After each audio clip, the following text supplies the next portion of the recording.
Good morning, students. I, Rekha Berwal, Associate Professor, welcome you all in my today's class.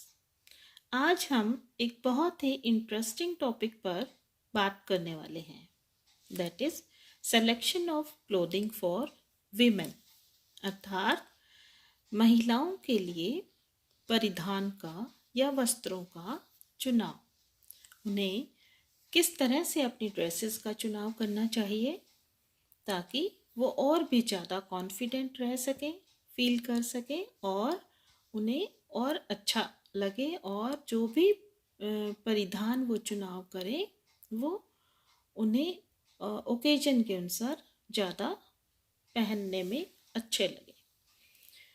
जैसा कि हम सभी जानते हैं, क्लोथिंग मेक्स ए मैन, यानी कि परिधान हमारे लिए बहुत अधिक इम्पोर्टेंट होते हैं और उन्हें सही चुनाव करना तो और भी ज़्यादा ज़रूरी हो जाता है, जिससे कि हम और ज़्यादा कॉन्फिडेंट और रिस्पेक्टफुल अपने आप को मान सकें।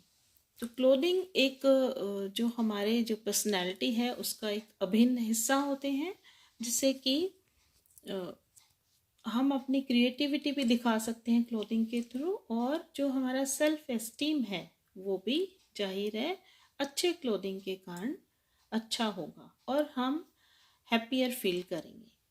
तो क्लोथिंग विभिन्न प्रकार के जो कलेक्शन ऑफ ड्रेसेस हैं वो हमारे वार्डरोब का एक अभिन्न हिस्सा होते हैं।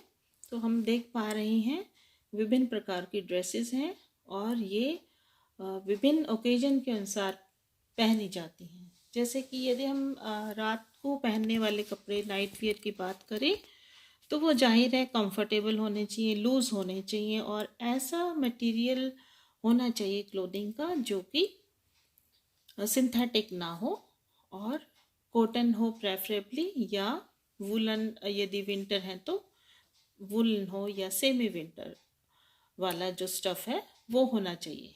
तो इन ड्रेसेस में हम देख पा रहे हैं कुछ फॉर्मल ड्रेसेस हैं, कुछ इनफॉर्मल ड्रेसेस हैं, कुछ कैजुअल हैं, कुछ क्लासी हैं और कुछ जैसे पार्टी वेयर लुक्स भी हमें दिखाई दे रही है। तो इन सभी स्टाइल का कलेक्शन हमारे क्लोथिंग का एक हिस्सा होते हैं। इंडियन विमेन की बात करें तो साड़ी, उसका एक ब्लाउज एंड साड़ी जो ड्रेस है वो एक अभिन्न हिस्सा रहा है उसकी वार्डरोब का। और सूट सलवार या सूट प्लाजो या पजामी सूट, ये भी बहुत ही ट्रेडिशनली यूज़ किया जाने वाला एक परिधान है। और घाघरा चोली की हम बात करें या लहंगा चोली की बात करें तो वो भी ट्रेडिशनल वियर का एक पार्ट है। तो विमेन की कलेक्शन में साड़ीज़ भी डिफरेंट तरह के क्लोथिंग की अवश्य ही मिलेंगी। यदि प्योर सिल्क का हम चुनाव कर रहे हैं तो हम जांच लें कि हम प्योर सिल्क ही ले रहे हैं, और यदि सेमी सिल्क है तो उस हिसाब से क्वालिटी या उसका प्राइस दें। तो वो बहुत आवश्यक है कि आप उसकी केयर और मेंटेनेंस के बारे में भी जानें। और अगर हम अच्छी क्वालिटी के जो वस्त्र हैं उनका चुनाव करेंगे तो बेटर रहेगा, क्योंकि कई बार जो बहुत सस्ती चीज़ें हम ले लेते हैं तो वो उल्टा हमें महंगी पड़ जाती हैं, क्योंकि वो कुछ समय के पश्चात ख़राब हो जाती हैं। तो इसलिए हमें एक तो ट्रेंड को भी ध्यान में रखना चाहिए और क्लोथिंग की मेंटेनेंस को भी ध्यान में रखना चाहिए और उसके इस्तेमाल को भी ध्यान में रखना चाहिए, और लेटेस्ट फैशन के अनुसार भी हमें क्लोथिंग का चुनाव करना चाहिए। और हमारा जो क्रिएटिविटी या टेस्ट जो उसको चूज़ करने का है वो भी बेटर होना चाहिए।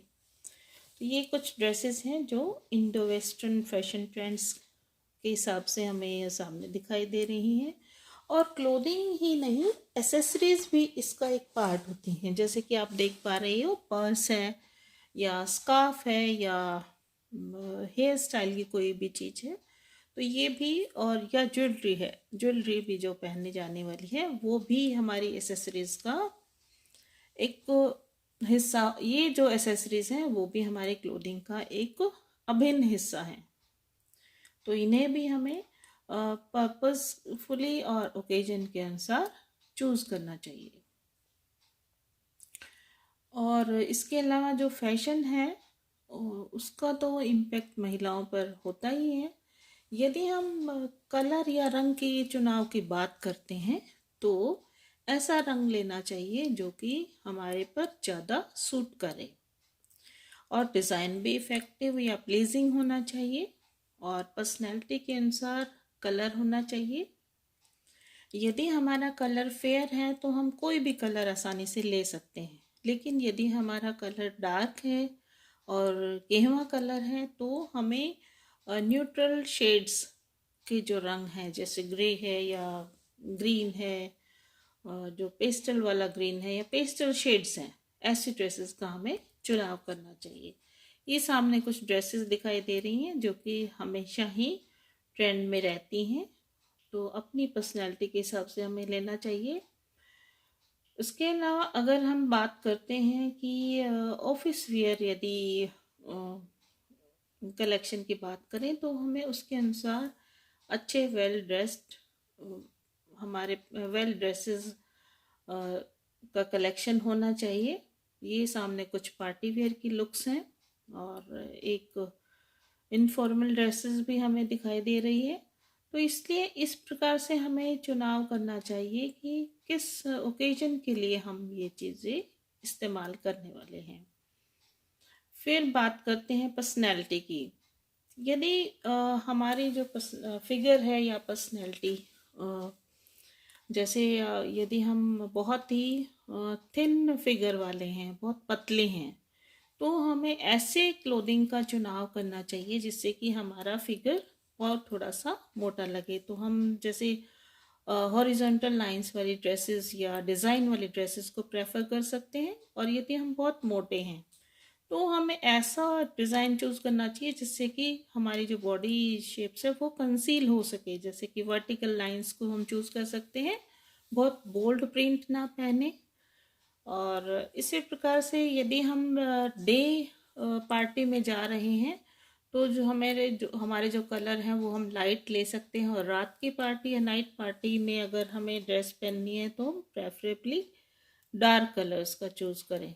और न केवल पार्टी बल्कि विंटर और समर के अनुसार भी वस्त्रों का या ड्रेसेस का जो कलर है वो डिफरेंट होना चाहिए। डार्क शेड्स हम विंटर में पहनते हैं जैसे कि ब्लैक, ग्रे, रेड एक्सेट्रा, और गर्मी के अंदर हम हल्के कलर का चुनाव करते हैं।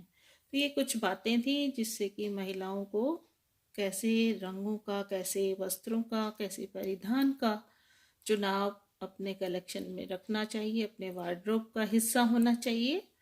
तो उम्मीद करती हूँ आप सभी को आज का जो टॉपिक है वो इंटरेस्टिंग लगा होगा और समझ भी आ गया होगा।